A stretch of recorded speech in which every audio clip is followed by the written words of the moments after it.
forward to our final keynote of the day program. And I'd like to introduce our speaker to you now.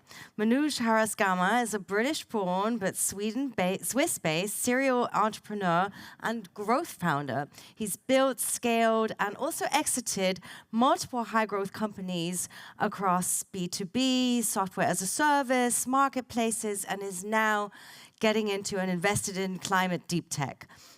He's played a really leadership role at companies that I'm sure you all know, like Treatwell.com or Join.com, and he summarizes his track record as 3 exits and a funeral. So I'm excited to hear more from Manoj now, and he's going to tell us a little bit from software as a service to steal lessons from scaling startups and why climate deep tech is a little bit of a different beast than the other startup worlds he's ventured in. Please give him a really big round of applause.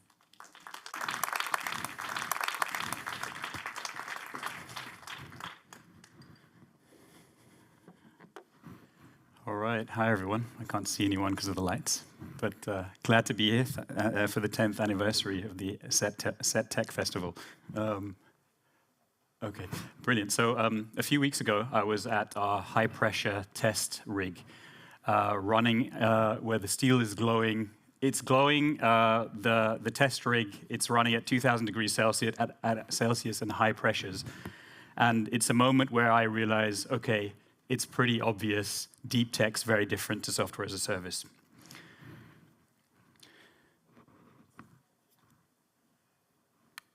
Okay, so from SaaS to steel, that's today's presentation. Lessons from scaling multiple startups and why deep tech is a very different beast. So just to quickly touch upon it, why was I asked to talk about these lessons as a repeat software founder in this audience? It's because I was able to be part of the early team at Groupon that IPO'd in 2011 on the NASDAQ for 13 billion. Okay, now it looks much hotter, obviously, on this picture. So 2,000 degrees, you realize you're building deep tech. Thanks a lot for the update. Yeah, coming back to it, so I built Groupon. I was part of the early team at Groupon before we IPO'd on the NASDAQ. And then after that, I was lucky to be part, or actually scale, a company called Treatwell. Treatwell, some of you may know, but we scaled that, exited it, and today it makes over $1 billion in revenues every year. Then I built a company called Service Partner One. Within 10 months, we did a 10 million Series A. And after that, I built a company called Join.com in 2018 with 100,000 B2B clients. And finally, why am I here? Is because that was all software as a service and marketplaces, but now I'm building deep tech, climate deep tech, with a company called Crosstown since 2022. Okay. All right. So what did software as a service teach me?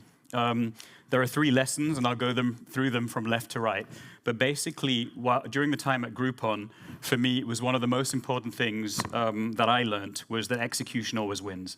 So what does that mean? Is basically the line that a lot of you know, but not all of us love, move fast and break things, originally coined by Facebook. What does that really mean is that in a world of software as a service, you want to deploy fast. You want to build an MVP, a minimum viable product, and iterate as fast as you can to product market fit, PMF, lots of abbreviations. But basically, that's how you want to build a company. And by doing it like that, you're able to iterate faster, get feedback faster, and thereby learn faster. And that's one of the things that Groupon taught me, and that's how that company really moved fast, broke things, but also broke the records. If you look at it, how fast it was at $1 billion in revenue and how fast the company then IPO'd in 2011. Moving from there, one of the key learnings that I wanted to share today from my SaaS playbook, which are the lessons that I learned over the last 10 plus years, is Treatwell. So some of you may know Treatwell. I think it's used in Berlin quite a bit. But it's a line that we all know. Hire for attitude, train for skills. And mindset trumps everything from my point of view. And now we all know what hire for attitude and train for skills sounds cool, but really, what is that about? For me, it's really about the fact that you need people who genuinely want to be better every day, every week, every month, every year. And if you have that competitive nature, in the people you hire and also have fun with them, because that's something I also enjoy, then you'll be able to build your company faster than competitors, etc. And so that mindset was something that we really, really, really worked hard on at Treatwell. And it was a reason that hiring for attitude, training for skills, that Treatwell was able to be sold just about 10 years ago. And today, I think it's actually more like 2 or 3 billion. I don't have the numbers anymore in revenue every year.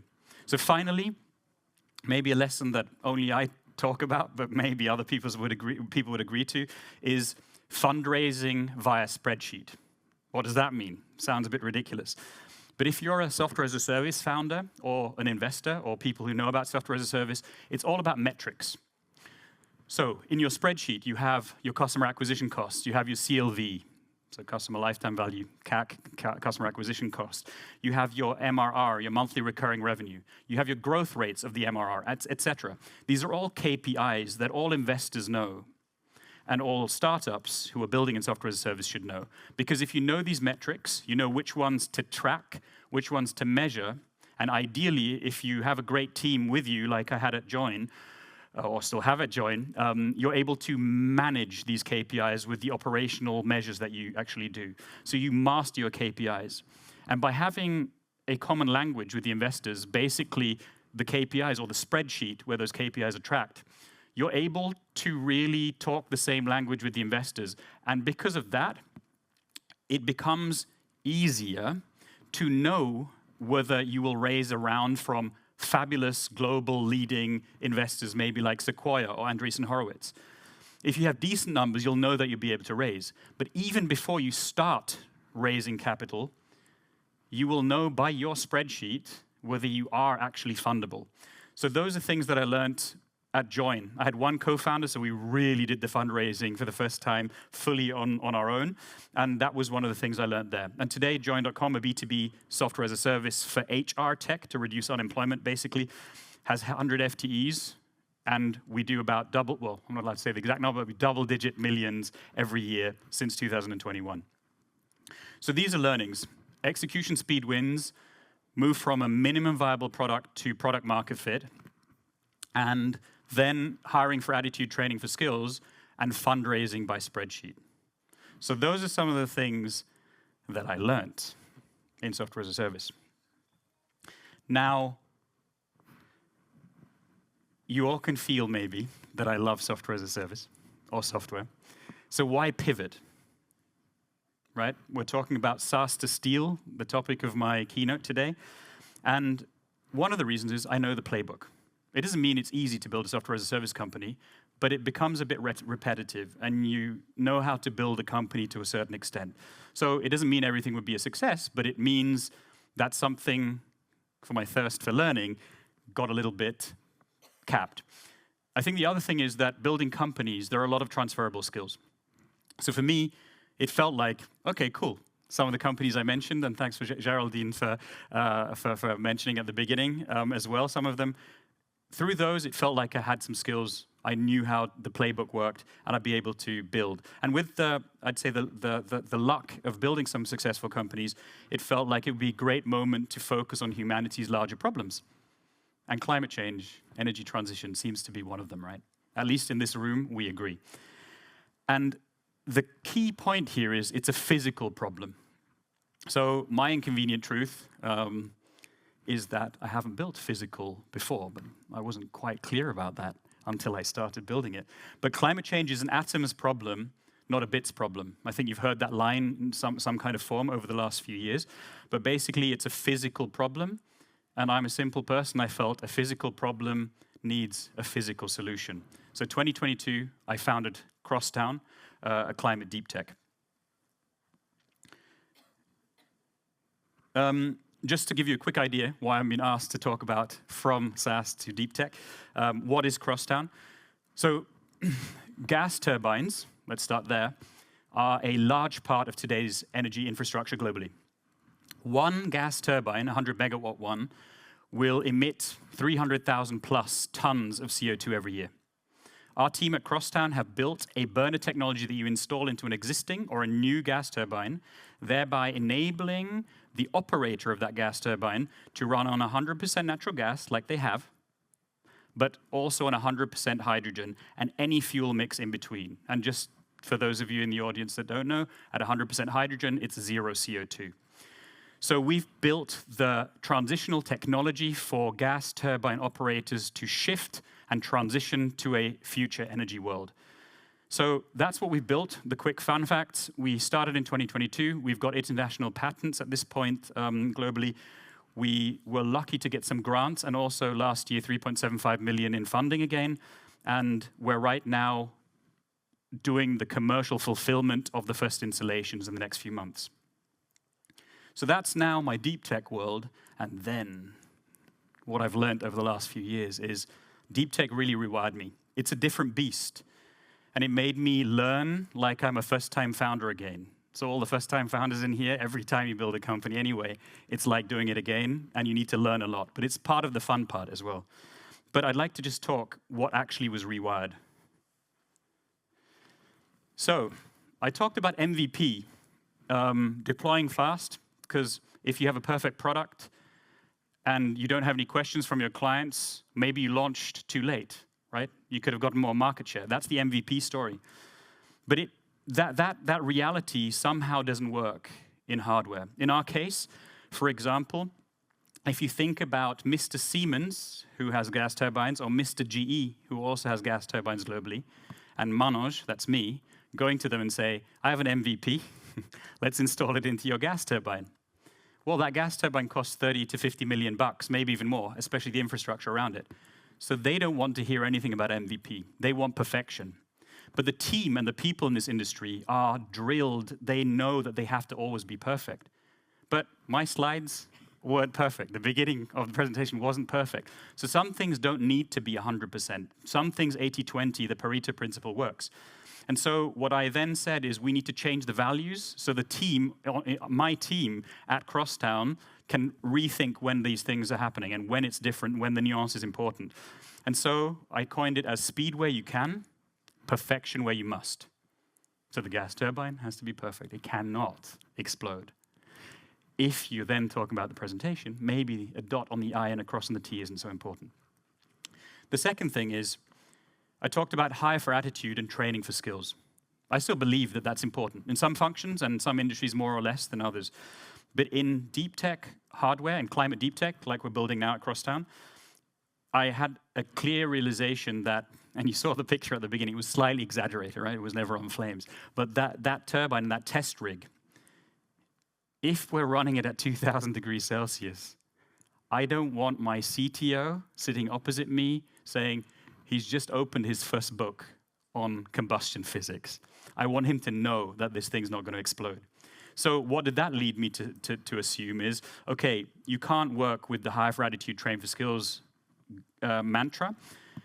In deep tech, or let me read the sentence, in software, ambition beats experience, whereas in deep tech, climate, mastery meets, not beats, meets ambition. So you need people with a massive track record of experience, but at the same time, they need to have that genuine drive, even if they've done 10, 20, 30 years, like in the case of our team, of this deep knowledge. They still want to have that, they need to have that hunger to always be better, to always go one step further, to rethink the status quo. Because if they did it the way they always did it, at GE, at Siemens, ex-ABB, or Doosan, or Hitachi, or wherever, then we wouldn't be able to innovate. So those are the two first learnings. There are two more. So the spreadsheet fundraising. So raising by spreadsheet, fundraising by spreadsheet, as I said, that doesn't really work in deep tech, early stage. That was one of my hardest learnings, is that it's not a spreadsheet exercise. Why? Well, we didn't have any revenue when we raised last year, right? We didn't have any KPIs because we hadn't installed multiple times. So it becomes a conviction exercise. And for all the investors in the room, I really hate that word, but that's the word that's being used very often. What does it mean, though? It means that you really can't show the numbers because they don't exist. So people need to build conviction. But how do you do that? Because it's not going to be via numbers. So I call it irrationally simple narrative. Because the team I have, they all did their PhDs at some of the greatest universities, but in the 80s, 90s, and early 2000s. So since then, they've done 20 years of experience, the mastery meets ambition topic. And because of that, if they start talking, the investor manager or the partner at a VC firm in front of me, although highly intelligent, won't have a chance to really comprehend what they're saying. So they need to really make it simple, explaining why the problem is big, why it's relevant now, why our team is capable of doing this, and also explain the traction points that we have in such a simple manner that the investment manager who's sitting in front of us can take it and convey that message perfectly, repeat it ideally, to every single person at their venture capital firm, because they can't prove it with numbers. So only if that happens will the investment committee containing this investment manager and the partners, all of them can then say, okay, we want to invest in this. So for me, this was news, because I always had a spreadsheet. I'm an Excel guy. So what did that lead me to the final chapter? Basically, the invisible player. The invisible player is not invisible in this room. But there are no surprises from the system in software as a service outside of climate. And DeepTech founders, therefore, the ones of you here and the ones of you not in the room, we're not just building products. We're building products at the mercy of political systems. And the recent 2 years since somebody was elected in the US, I feel have been very volatile. And that means that any founder who is wanting to go the marathon to build a company for the good of the planet now needs to run the ultra marathon.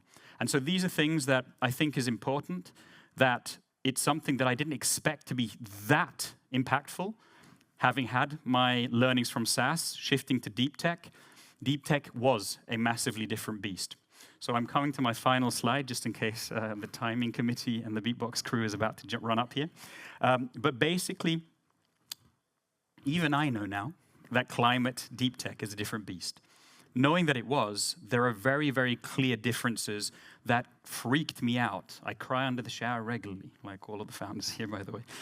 But I think what's important, just to add to that, is if we think about the energy launchpad that was talking about a couple of things a few minutes ago, if we think about each of us, each of you in the room, the policymakers, the corporates, the entrepreneurs and the investors, are we really sure that we're doing the best that we can to empower as many people, as many founders to move from SaaS or whatever they're doing today to climate DeepTech, because it's an atoms problem, not a bits problem, and we need more founders in this area?